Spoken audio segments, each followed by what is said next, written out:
My genius will be understood eventually. Let's begin.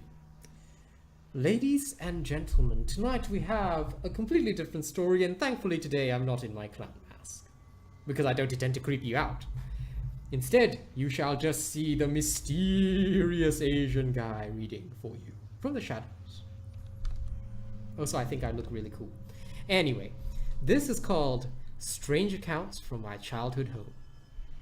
Let us begin, my dear wanderer. There is a house that I spent a good portion of my childhood in, and a house that I, to this day, although no longer living in it, will always call my true home.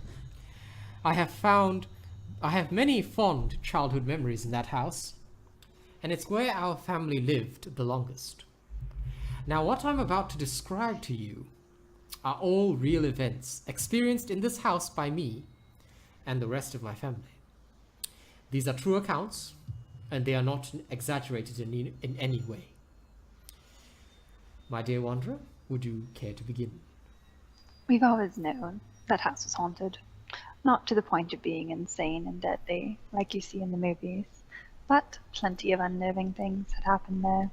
Let me start by telling you a little bit about the house. The first thing you should know is that it's very old, from the 1800s. It used to be a hotel, too. When my family bought it, I, being the youngest, was only a little kid. We remodeled the house and even extended it a little. It took a very long time, but eventually that old rickety house from the 1800s got a brand new, modern makeover. However, the things lingering in that house, which we couldn't see, stayed. Ooh, yes.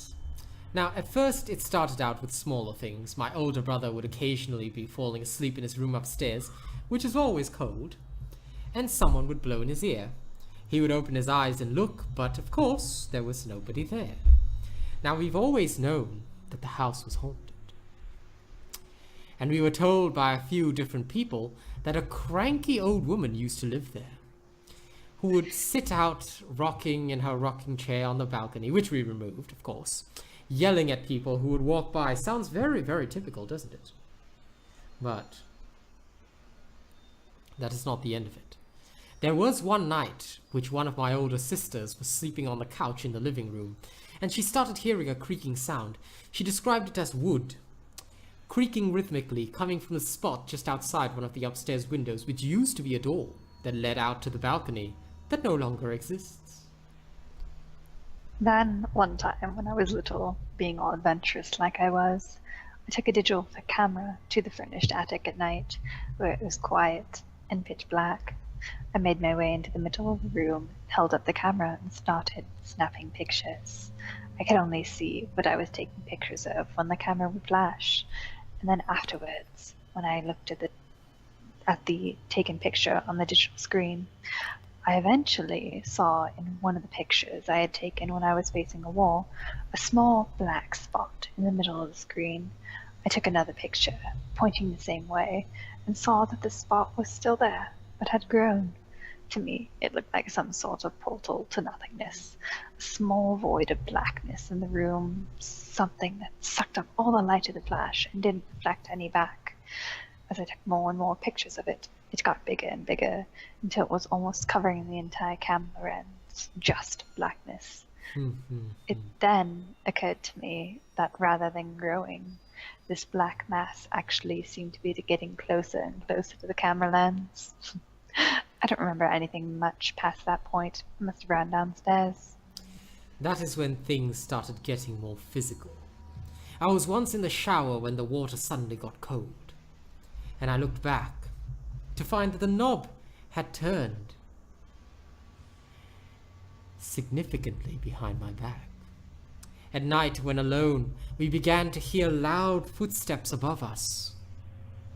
In the biggest room on the second floor, you would only ever hear them if you were alone, or were the only one awake. Once they were so heavy, it sounded like there was an elephant or something up there.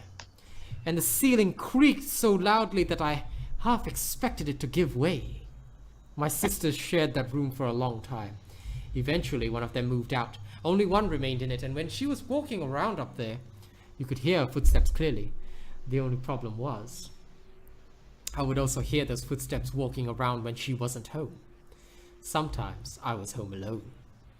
My mom awakened one night, and when my friend was sleeping over, to loud footsteps running up and down the stairs. According to her, it sounded like more than one person and was practically a stampede. She jumped out of bed, angry at us being up so late and causing such a racket.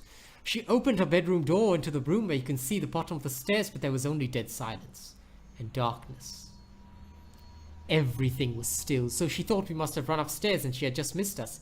So she went up the stairs and opened the door to the room where we were both sleeping in, which was my sister's old room, now vacant after they had both moved out, but we were sound asleep.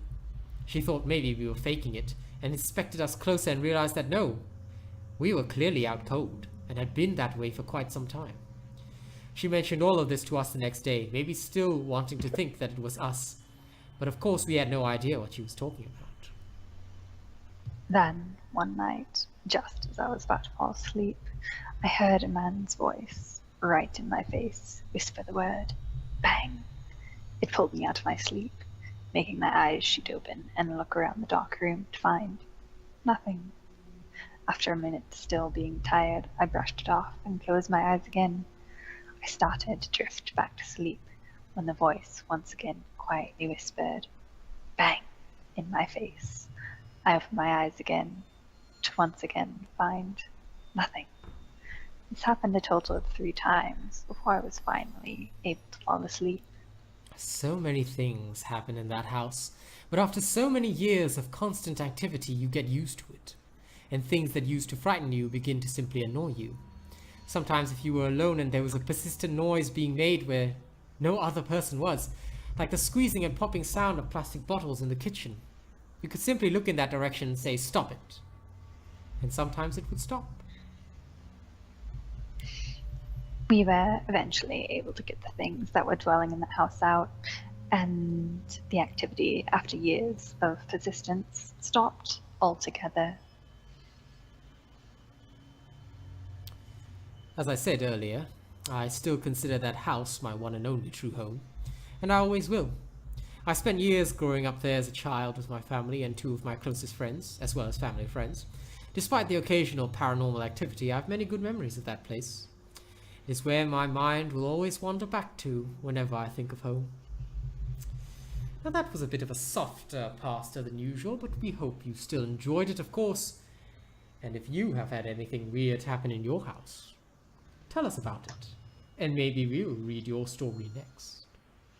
We hope you've enjoyed this. Please don't forget to pledge to us on Patreon. Like, share, and subscribe, and we will see you on the next one.